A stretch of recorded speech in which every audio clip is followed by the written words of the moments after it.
So many of us are working remotely these days. But here's the thing. Are we just doing it, or are we actually thriving? Because there's a huge difference. And that difference, well, it isn't an accident. It comes from having a really smart blueprint. And today, we're going to walk through exactly what that looks like. So let's just start right there with you. Think about how you work. Is it kind of this reactive, makeshift setup that just happened when everyone went home? Or is it a truly intentional system, an environment that's actually engineered for you and your team to do your absolute best work? That distinction, it changes everything. Because let's be real, being truly remote ready is so much more than just having a decent laptop and a Wi-Fi signal. It's a fundamental shift in how we think and operate.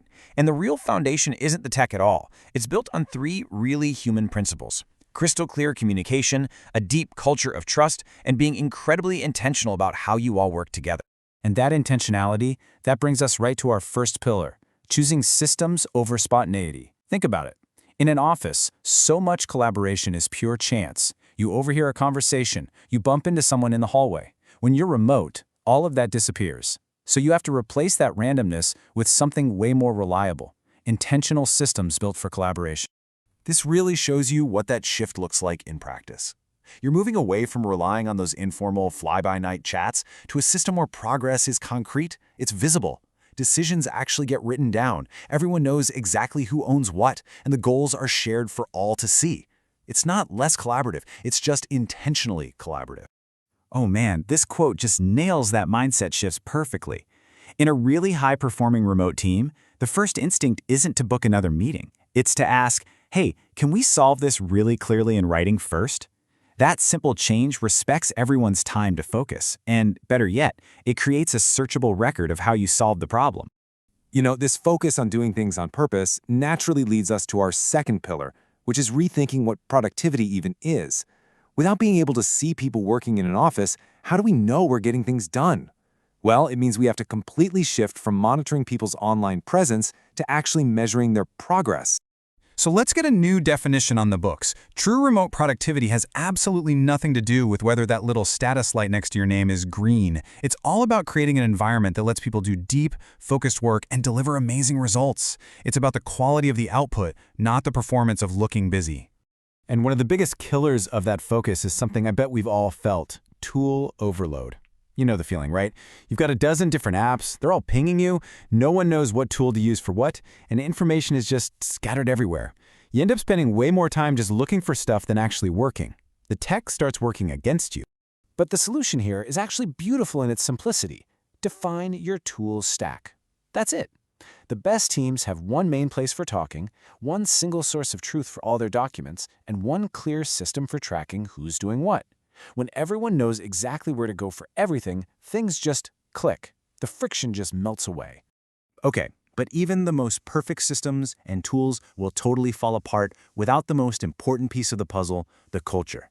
This isn't a tech problem, it's a people problem. And trust and autonomy, they are not just nice-to-have buzzwords. They are the absolute bedrock of any remote team that actually works. And this has to be a two-way street, a real partnership. The company's job is to genuinely trust its people to manage their own time and to measure them by their results, not by the hours they're online. And in return, the individual's job is to communicate proactively, take full ownership of their work, and thrive with that freedom. When you strike that balance, micromanagement just becomes obsolete. So how do you build and maintain that incredible culture of trust? Well, it all comes down to our fourth and final pillar: communication.